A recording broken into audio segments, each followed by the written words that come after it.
You want to sit down, sweet? Well, evening, folks. I was just catching up on my reading. This one's a cracking good one. Adventures of Tom Sawyer by Mark Twain. To my mind, there's nothing better than a good book. You can own the world in a book. Ben Franklin knew what he was doing when he started up lending libraries in this country. Yep, old Ben's a man after my own heart.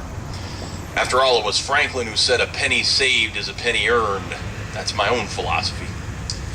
By the way, I'm Franklin Sylvester, and I helped establish the lending library here in Medina. Now, I was a director at the old Phoenix Bank, but first and foremost, I was a farmer out in Granger Township. Yes, sir. Owned 1,700 acres and raised some of the finest cattle in the county.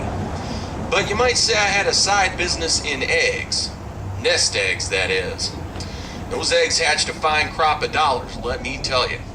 So people knew who to visit when they started drumming up support to build Medina's very own lending library.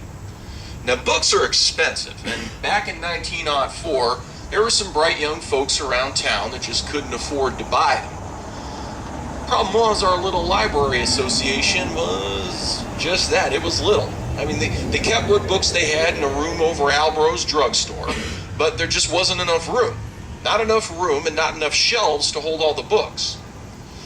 And my friend and counselor, Joseph Andrew, agreed with me that a fine way to be remembered would be to build a library for the town. So, Joe and the Library Association worked out the details, and I provided the funds. Now, I didn't want to have a little taste of immortality, so I made the gift $10,000. Of course, it came with a few strings attached. I wanted the building to bear my name, and I wanted it to be built right here on the southeast corner of the town square. But there was a little hitch. On this corner sat the house of Judge Phillips.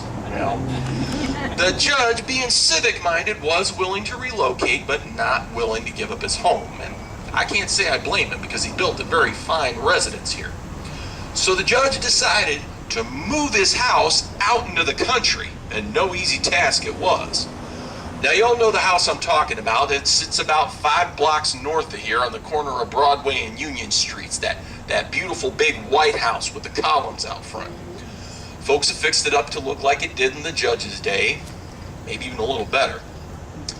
And I think the judge would appreciate that. He loved that house. So much so that he kept right on living in it as they moved it down the street, and it took 6 days to move. Well, when they finally finished the library, the main entrance was right there. It was built in the Romanesque style. And inside were 2 large reading rooms with handsome oak bookshelves and open fireplaces, and unfortunately I died before they had a chance to complete it. But it seems the library has grown to keep up with the times. I am a bit miffed that they changed the name to the Medina County District Library. But I'll be content that they have named one of the rooms the Franklin Sylvester Local History and Genealogy Room. Holds articles and books about Medina and our great state of Ohio, as well as past copies of the Medina Gazette newspaper. Rather fitting, I think. Now, if you'll excuse me, I want to get back to my book and see what kind of mischief old Tom's gotten himself into. Thanks for stopping by.